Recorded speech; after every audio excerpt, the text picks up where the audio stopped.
बिस्मिल्लाहिर्रहमानिर्रहीम। अल्लाह ताला के पाक नाम से शुरू जो बड़ा मेहरबान नहायत रहम करने वाला है। अस्सलामु अलैकुम स्टूडेंट्स, मैं हूं आपका टीचर मोहम्मद आसमिन असर, second year ICS computer science के नेक्स्ट लेक्चर के साथ यूनिक ग्रुप ऑफ इंस्टीट्यूशन की तरफ से हाजिर हूं। स्टूडेंट, जैसा कि आपको मालूम है कि हमने सेकेंड 50% जो है वो स्टार्ट कर दिया हुआ है और आपको ये पता है कि हमारा फर्स्ट 50% सी लैंग्वेज का था जो चैप्टर 8 से 14 तक।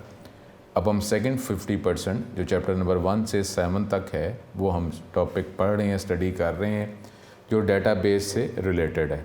और अब हमने चैप्टर नंबर 1 जो है जो सेकंड 50% का फर्स्ट चैप्टर है वो हमने स्टार्ट किया हुआ है और इसमें टॉपिक जो है वो जो हम डिस्कस कर रहे हैं, जो हमने आज के लेक्चर में टॉपिक डिस्कस करना है वो है डेटाबेस मॉडल्स। ठीक है, तो ये हमारे पास मेन टॉपिक है। सारे टॉपिक ही इंपॉर्टेंट है। जिस तरीके से हमने सी लैंग्वेज पे तवज्जो की थी तो इसी तरीके से जो सेकंड 50% है इस पे भी आप तवज्जो करें। ठीक है, अपना टॉपिक जो है वो हम स्टार्ट करते हैं और वो टॉपिक है हमारा डेटाबेस मॉडल। ठीक है, तो इस टॉपिक की तरफ चलते हैं।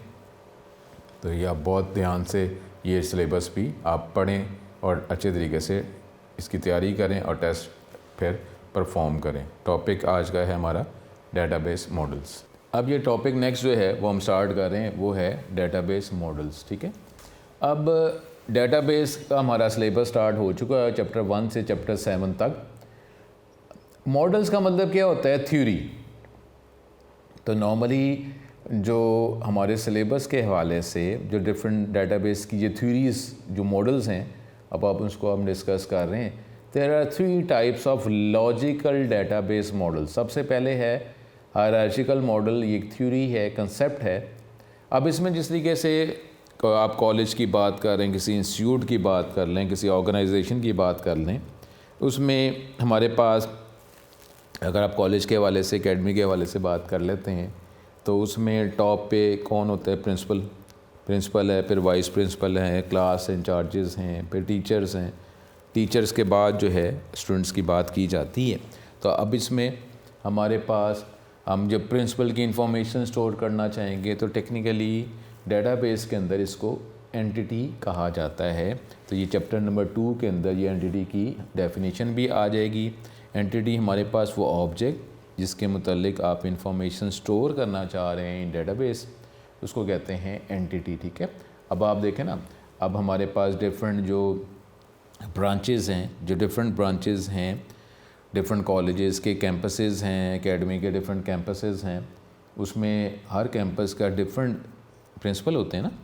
तो अब ये अगर हम प्रिंसिपल की इंफॉर्मेशन स्टोर करना चाहेंगे तो हायरार्चिकल मॉडल में ये टॉप पे इनकी इंफॉर्मेशन को स्टोर किया जाएगा तो उसको एंटिटी कहा जाएगा। ठीक है, तो ये एंटिटी जो है हम प्रिंसिपल एंटिटी की बात कर रहे हैं, उसके बाद हम वाइस प्रिंसिपल की, क्लास इंचार्जेस की, फिर इस तरह हम ये बात आगे मूव करते रहेंगे। तो ये hierarchical model, this model has the general shape और appearance of an organization chart. और ऑर्गेनाइजेशन चार्ट के अंदर जो हमारे पास जो टॉप मैनेजमेंट जो है उसको सबसे ऊपर इस हायरार्की में, इस मॉडल में शो किया जाता है। उसके बाद उसी के आगे अकॉर्डिंगली उसके डिफरेंट ऑफिसर्स हैं जो उनके राइट्स के अकॉर्डिंगली वो वर्किंग कर रहे होते हैं। तो इस ऐसा मॉडल जिसमें आप डिफरेंट इंफॉर्मेशन डिफरेंट हेड्स में, डिफरेंट हायरार्की में, डिफरेंट लेवल्स में आप उसको सेव कर रहे होते हैं, रिप्रेजेंट कर रहे होते हैं, मैनेज कर रहे होते हैं, उसको हायरार्चिकल मॉडल कहा जाता है। This model has the general shape और appearance of an organization chart. A node on the chart. ठीक है, जिस तरीके से फर्स्ट ईयर में हमने कंप्यूटर नेटवर्क्स का चैप्टर टॉपिक पढ़ा था, उसमें हर जो हमारे पास एक पॉइंट जो है उसको नोड, और नोड किसे कहते हैं? कंप्यूटर जो नेटवर्क से कनेक्ट हो। इसी तरीके से इस ऐसे किसी स्केच में, मॉडल में ये जो एंटिटी जो है ये किस चीज़ को रिप्रेजेंट कर रही है? इसको नोड कहा जाता है। A node on the chart representing a particular entity is subordinate at the next highest level just as an on an organization chart and employ reports to only boss. अब वो कह रहा है कि जिस तरीके से एक एंटिटी जो है वो अपने से आगे जो भी उसकी एंटिटीज़ हैं वो उसकी सब ऑर्डिनेट होती हैं, उसके मातहत होती हैं। इसी तरीके से इसमें भी ऐसे ही है, जैसे वो कह रहा है ऑर्गेनाइजेशन चार्ट के अंदर एम्प्लॉई जो है वो अपने बॉस को ही रिपोर्ट करता है। इसका मतलब है कि ये जो एंटिटीज़ हैं, इसके नीचे वाली एंटिटीज उसके मातहत हैं।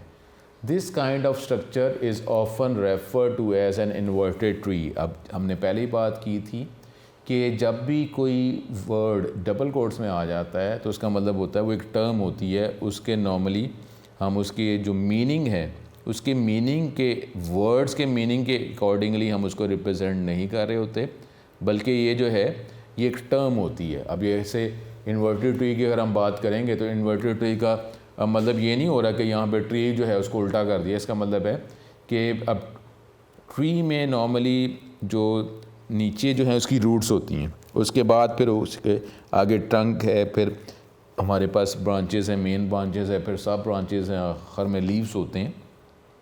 लेकिन यहाँ पे ट्री को जब हम इन्वर्ट कर देते हैं तो इसका मतलब है कि मेन जो है वो क्या हो जाएगा, सबसे ऊपर हो जाएगा ना, ठीक है।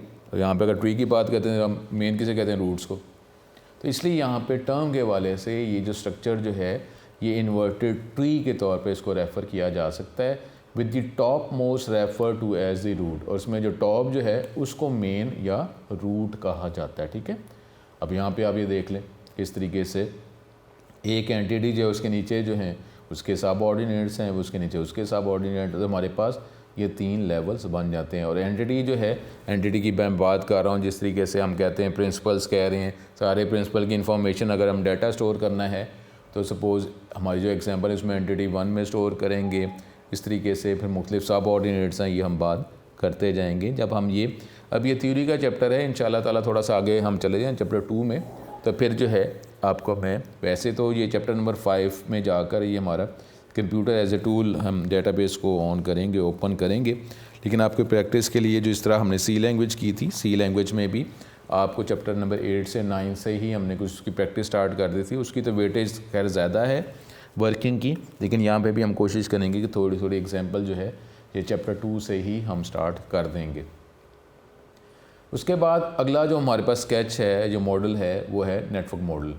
अब ये हायरार्चिकल मॉडल की तरह ही है। अब ये देखें यहाँ पर भी आपको वही एंटिटीज़ नज़र आ रही हैं, वो ऑब्जेक्ट जिसकी इंफॉर्मेशन आप स्टोर करना चाहते हैं, जिसको आप एंटिटी या टेबल कहा जाता है, ठीक है, फाइल आप उसको सपोज़ कह सकते हैं अभी, ठीक है, हम देखेंगे आगे। अब इसमें सब ordinate entities depicted by arrows. अब ये टॉपिक जो है ये हमारे पास ये लॉन्ग क्वेश्चन के तौर पर भी है और इसको हम शॉर्ट क्वेश्चन के तौर पर इंडिविजुअली भी हमने इसको देखना है, ये लॉन्ग क्वेश्चन भी हो सकता है। अब नेटवर्क मॉडल में जो सब ऑर्डिनेट एंटिटीज़ जो depicted by arrows, showed by arrows, जो आपको एरोस में आपको नज़र आ रही, और द नेटवर्क डायग्राम में participate in as many subordinate relationship as desired. जितने मर्जी इसके सब ऑर्डिनेट रिलेशनशिप होना चाहें वो हम कैसे, सपोज ये देखें एंटिटी 4 है, एंटिटी 4 जो है इसकी सब ऑर्डिनेट है एंटिटी 1 की भी एंटिटी 2 की भी, ठीक है, ऐसे ही है ना। लेकिन यहाँ पे ऊपर वाले में क्या था, नॉर्मली कोई भी जो एंटिटी है वो अपने से ऊपर एक की सब ऑर्डिनेट है, लेकिन यहाँ पे क्या हो रहा है कि एक एंटिटी जो है एक से ज़्यादा एंटिटी से एक्सट्रैक्ट की गई है, उसकी सब ऑर्डिनेट्स है, एंटिटी है, सब ऑर्डिनेट एंटिटी है, ठीक है। इसका मतलब है अब ये एंटिटी 4 एंटिटी 2 के भी अंडर है और एंटिटी 1 के भी अंडर है, ठीक है। इस तरीके से एंटिटी 6 देख लें, वो 2 के भी अंडर है और 4 के अंडर भी है। अब वो मेन डाटा जो है वो कहाँ से, ये एंटिटी 4 का मेन डाटा किधर से आ रहा है, 2 से भी आ रहा है, एंटिटी 1 से भी आ रहा है, ठीक है। अभी हम क्या बात कर रहे हैं, एंटिटीज़ हम कह रहे हैं कि जिसके एक टॉपिक है जिसका डाटा आप स्टोर करना चाह रहे हैं सिस्टम में। अब हमने सी लैंग्वेज के अंदर हम जब डाटा स्टोर करते थे तो क्या बनाते थे, वेरिएबल्स बनाते थे ना। तो इधर जब हम डाटाबेस की बात करेंगे तो नॉर्मली जिसको आप सपोज़ कर लें एक्सेल की तरह कॉलम्स और रो का कम्बिनेशन है, जिसके अंदर हम क्या बनाएंगे, कॉलम्स बनाएंगे, रोज़ बनाएंगे, ऐसे ही बनेगा ना। टेबल टाइप ऑफ स्ट्रक्चर हम बनाएंगे, वहाँ पे थे हमारे वेरिएबल्स, यहाँ पे हमारे पास क्या हो जाएंगे, कॉलम्स या फील्ड्स। इस तरीके से हम डाटा स्टोर कर देंगे। जिस तरीके से नेम जो है वो एक वेरिएबल है, यहाँ पे क्या हो जाएगा, स्टूडेंट की अगर हम बात करें, स्टूडेंट का नेम जो है एक वेरिएबल है, यहाँ पे क्या हो जाएगा, स्टूडेंट का नेम एक कॉलम या एक फील्ड हो जाएगी। और फील्ड्स के कम्बिनेशन को फिर हम टेबल या एंटिटी कहते हैं, ठीक है। इस तरीके से अब यहाँ पे एंटिटी 4 जो है वो, अब ये भी कॉलम्स और रो का कम्बिनेशन, इसके अंदर डाटा हम रखेंगे एंटिटी 1 के अंदर, एंटिटी 2 के अंदर भी, लेकिन इसका डाटा जो है वो एक्सट्रैक्ट किया या अपने भी हो सकते हैं, और ये रिलेशनशिप के हवाले से इसका डाटा जो है एंटिटी 2 एंटिटी 1 से भी डाटा इसका आ सकता है, और ये उसके अंडर वर्क कर रहा है। Therefore a much more complex diagram, अगर आप डायग्राम के हवाले से बात कर लें तो ये डायग्राम थोड़ी सी कॉम्प्लेक्स नहीं कि एंटिटी 4 जो है वो एंटिटी 2 से भी एक सबऑर्डिनेट है, उससे भी लिंक है, और एंटिटी 1 से भी, और आप ये देख लें एंटिटी 5 एंटिटी 4 से भी लिंक है, एंटिटी 3 से भी, एंटिटी 3 जो है वो सिर्फ एंटिटी 1 से है, ठीक है, ऐसी है ना, और एंटिटी 1 ये नहीं, ठीक है, यही मेन है, एंटिटी 2 सपोज ये भी मेन है, ठीक है। ये कॉम्प्लेक्स डायग्राम हो जाएगी एज कंपेयर्ड विद हायरार्चिकल मॉडल, ठीक है, ऐसी बात ही हम कर रहे हैं ना। Therefore, a much more complex diagram may be used to represent the structure of the database. Networks provide more flexibility than a simple hierarchical system in the data relationship. ठीक है, अब ये नेटवर्क जो है ये मॉडल हमें ज़्यादा flexibility provide करता है, क्योंकि अब देखना अगर आप नेटवर्क की बात करते हैं तो हम कहते हैं ना different ways of communication of connecting methods, तो अब ये तो इसमें ज़्यादा एक रिलेशनशिप का कंसेप्ट ज़्यादा स्ट्रॉन्ग है, रिलेशनशिप जो है ज़्यादा जो है वो हमने डीप जो है रिलेशनशिप क्रिएट की है, यानी अगर एक वे नहीं है तो दूसरे वे से भी हम आ सकते हैं, अगर आप कंप्यूटर नेटवर्क्स की जब फर्स्ट ईयर की बात करते हैं, ठीक है। अगला है हमारे पास एक model, relational model. This system consist of a collection of simple files relations. अब ये देख लें फाइल्स, अभी कुछ वर्ड आ रहा है ना, फाइल, उसको रिलेशन भी कहा जाता है, उसको एंटिटीज़ भी कहा जाता है। इसमें ऐसा जो है जिस तरह का मर्ज़ी आप स्ट्रक्चर, जितना मर्ज़ी आप कॉम्प्लेक्स करना चाहें वो कर सकते हैं। Each of which has no structural और physical connection such as those typically. आप इसमें ऐसा कोई मेन कोई स्ट्रक्चर नहीं, जिस तरह मर्ज़ी आप स्ट्रक्चर ये रिलेशनशिप क्रिएट करना चाहें आप कर सकते हैं। यहाँ पे अगर हम जस्ट डायग्राम के वाले, सिर्फ डायग्राम के वाले से बात करें, एंटिटी 2 जो है वो किसका सबऑर्डिनेट है, एंटिटी 4 की भी और एंटिटी 1 की भी। एंटिटी 5 जो है एंटिटी 4 की सबऑर्डिनेट है, ठीक है, ऐसे ही हो रहा है ना। अब ये अगर डायग्राम की बात करें तो ये नेटवर्क मॉडल भी ऐसे, एंटिटी 4 जो एंटिटी 2 से भी एक्सट्रैक्ट की गई है, एंटिटी 1 से भी, इसकी सबऑर्डिनेट भी है। और यहाँ पे अगर बात करते हैं एंटिटी 2 जो है किसकी सबऑर्डिनेट है, एंटिटी 4 की और एंटिटी 1 की, उससे भी एक्सट्रैक्ट कर रहे हैं वो, ठीक है। तो फिर अब ये तो डायग्राम हमने ये लेफ़्ट राइट में कर दिया, इसमें टॉप बॉटम पे हमने कर लिया, तो इसका मतलब है इधर भी सिर्फ डायग्राम के वाले से कि एक एंटिटी एक से ज़्यादा एंटिटी से एक्सट्रैक्ट की गई बनी है, तो नेटवर्क मॉडल में भी ऐसे था, इसमें भी ऐसे था, लेकिन इसमें इसका मेथड फ़र्क हो जाएगा, ठीक है। इसका मेथड फ़र्क हो जाएगा कि इन एंटिटीज़ को आपस में रिलेट कैसे किया गया है। The various different entities possess have the relationship as showed by network like diagram. कहते हैं ये तो रिलेशनशिप तकरीबन वैसे ही है जैसा नेटवर्क लाइक डायग्राम, लेकिन दीज रिलेशनशिप्स, या अब हम रिलेशनल मॉडल की बात कर रहे हैं, इनका जो रिलेशनशिप है डिफरेंट एंटिटीज़ का are based on the data content of the entities involve. जो डाटा इसके अंदर मौजूद है उसी की बुनियाद पर ही रिलेशनशिप क्रिएट कर दिया गया है, not bye pointer change.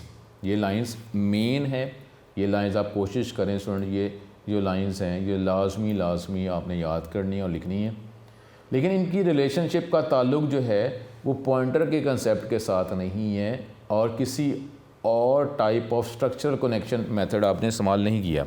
Chapter 8 में पढ़े नहीं था कि वो स्ट्रक्चर प्रोग्रामिंग लैंग्वेज और अनस्ट्रक्चर प्रोग्रामिंग लैंग्वेज, और चैप्टर नंबर 14 में हमने पॉइंटर की बात की थी।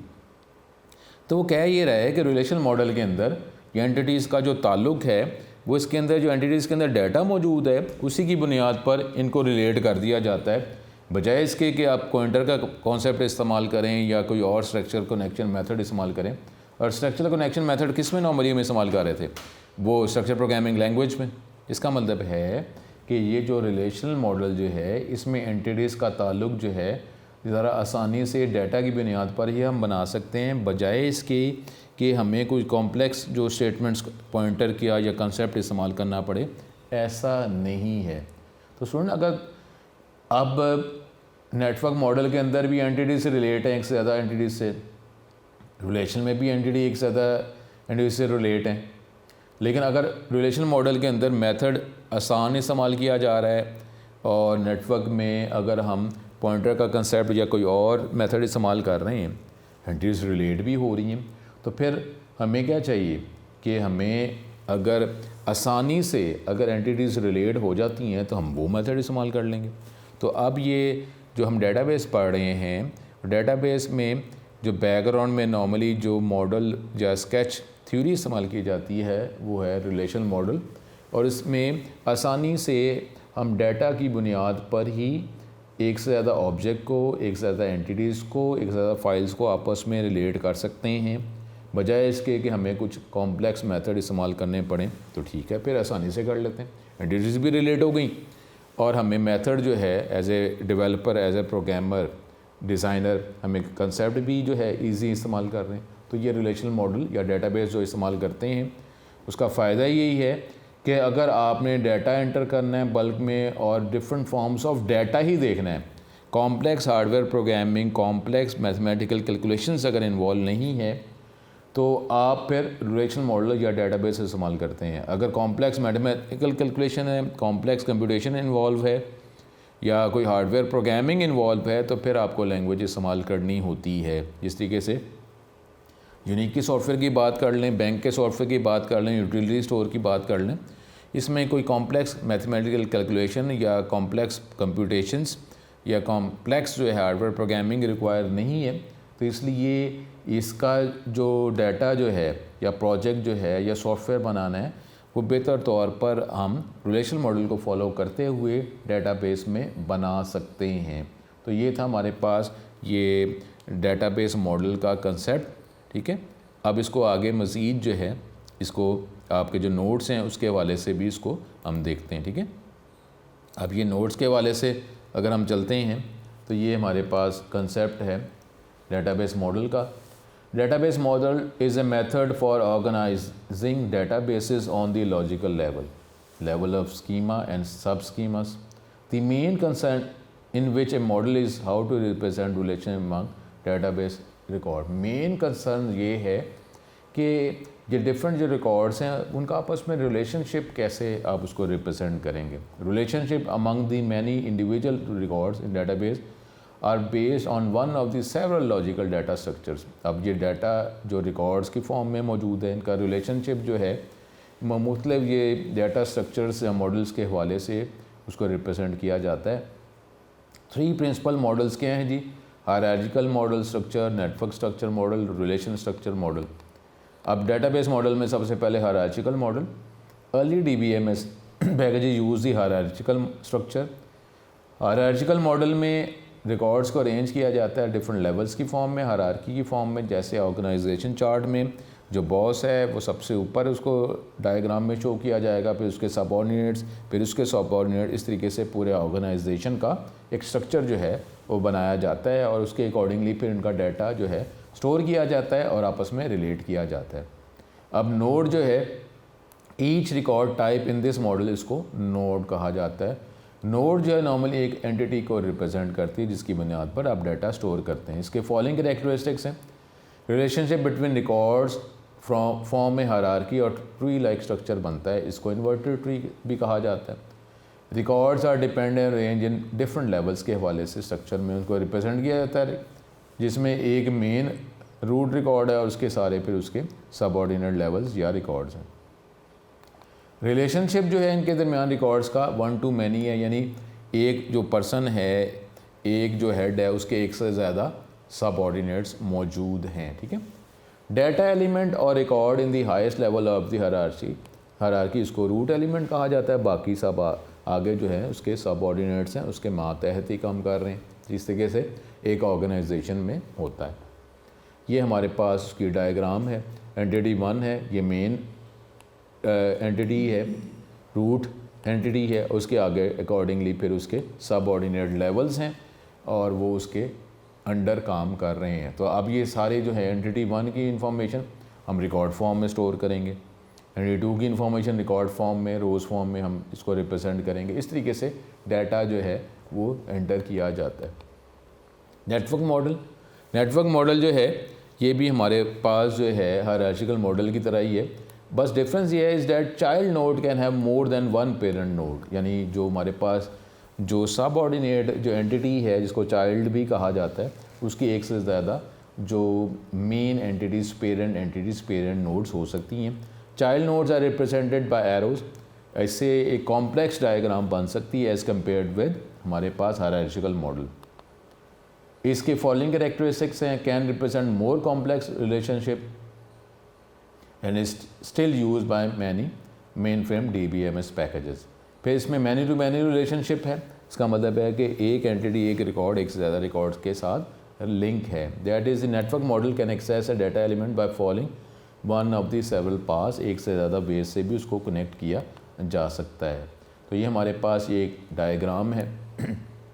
वही बात एंटिटी 4 जो है वो एंटिटी 2 और एंटिटी 1 से एक्सट्रैक्ट की गई है। इस तरीके से हमारे पास जो है एक से ज़्यादा एंटिटीज़ से आगे मज़ीद एंटिटीज़ हमने डाटा को रिलेट किया है।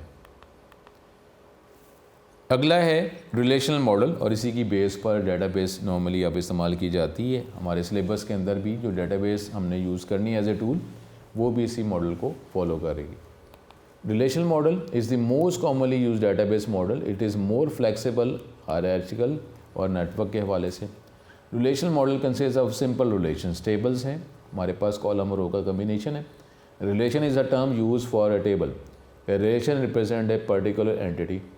It is used to store information about the entity. Relationship are based on the data of the entities involved, not by pointer change. पहले ही बात की थी हमने कि हमारे पास ये एंटिटीज़ का जो रिलेशनशिप है ये easily based on the data that is stored in the entities, उसकी बुनियाद पर इन एंटिटीज़ को हम रिलेट कर सकते हैं, बजाय इसके कि हम कोई लैंग्वेज के कंसेप्ट, पॉइंटर के कंसेप्ट, कोई और स्ट्रक्चरल कनेक्शन मेथड्स, कोई कमांड इस्तेमाल करें। हम बड़ी आसानी से डाटा की बुनियाद पर ही इन एंटिटीज़ को रिलेट कर सकते हैं। और आपने पॉइंटर का कंसेप्ट आपने चैप्टर 14 में सी लैंग्वेज में पढ़ा, फिर चैप्टर नंबर 8 में आपने structure programming language, unstructured programming language पढ़ा। तो आप इसका मतलब है लैंग्वेज के अकॉर्डिंगली जो अगर आप कोई कमांड इस्तेमाल करते हैं उसको स्ट्रक्चरल कनेक्शन मेथड्स कहा जाता है। अब इसका रिलेशनशिप जो है ये डायग्राम के तौर पर आपको ये दिखाया जा रहा है। The relationship between entities is represented by the following diagram. ठीक है, अब हमारे पास रिलेशनल मॉडल जो है ये नॉर्मली अब इस्तेमाल किया जा रहा है। इसके फॉलोइंग कैरेक्टरिस्टिक्स क्या हैं, वो क्या हैं जी? Most popular of the 3 database structures जो अभी तक हमने जो पढ़े हैं उसमें मोस्ट पॉपुलर स्ट्रक्चर ये रिलेशनल मॉडल है। इसी की बुनियाद पर जो है डेटाबेसेस अब वर्क कर रही हैं। Use by most microcomputer DBMS packages as well as many minicomputer and mainframe systems के अंदर भी जो डेटाबेस जो है इस्तेमाल, मैंने पहले ही आपको कहा था कि अगर हमारे पास कॉम्प्लेक्स मैथमेटिकल कैलकुलेशन और हार्डवेयर प्रोग्रामिंग, हार्डवेयर आपको कुछ सेंसर्स वगैरह कंपोनेंट यूज़ नहीं करने और आपने डाटा मुख्तलिफ फॉर्म में ही डाटा ही गेट करना है, तो फिर ये कंसेप्ट डेटाबेस का और डेटाबेस के अंदर भी ये बेटर कंसेप्ट रिलेशन मॉडल का इस्तेमाल किया जाता है। Data elements within the database are stored in the form of symbol table. Table की फॉर्म में डाटा एंटर किया जाता है और आपको स्टूडेंट पता है टेबल कॉलम्स और रो का ही कम्बिनेशन होता है। तो उसमें जब भी हम डाटा नॉर्मली एक्सेल के वाले से भी हम माइंड में रख सकते हैं, तो जब हम डाटा एंटर करते हैं तो सबसे ऊपर कॉलम की हेडिंग लगाते हैं, कॉलम की हेडिंग के अकॉर्डिंगली फिर रोज़ में आप इसका डाटा लिखते हैं। तो इसी तरीके से सी लैंग्वेज में जब हमने इस्तेमाल किया तो वहाँ पे आप वेरिएबल्स करते थे, वेरिएबल्स का नाम लिखते थे।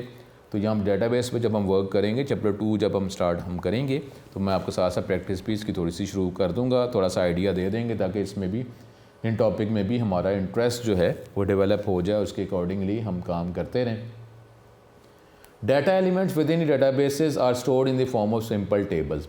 और फिर टेबल्स को हम रिलेट कर सकते हैं if they contain common fields. Definitely कोई ना कोई मेथड तो होगा जिसकी बुनियाद पर ये इन टेबल्स को जो है रिलेट किया जाएगा, लेकिन वो बड़ी आसानी से अब जब हम देखेंगे कि किस तरीके से बड़ी आसानी से इन टेबल्स को, रिलेशंस को, एंटिटीज़ को रिलेट कर दिया जाएगा, तो आप देखेंगे कि ये तो बहुत ही आसान काम है और इसमें बड़ी आसानी से आप डाटा जो मुख्तलिफ फार्मूले की बेस पर आप डाटा गेट करना चाहते हैं आप गेट कर सकते हैं। अगर इसको आप कंपेयर करेंगे, अगर वो सी लैंग्वेज जितना हमने पढ़ा है तो उसमें हमें डेफिनेटली वर्किंग करनी पड़ती है।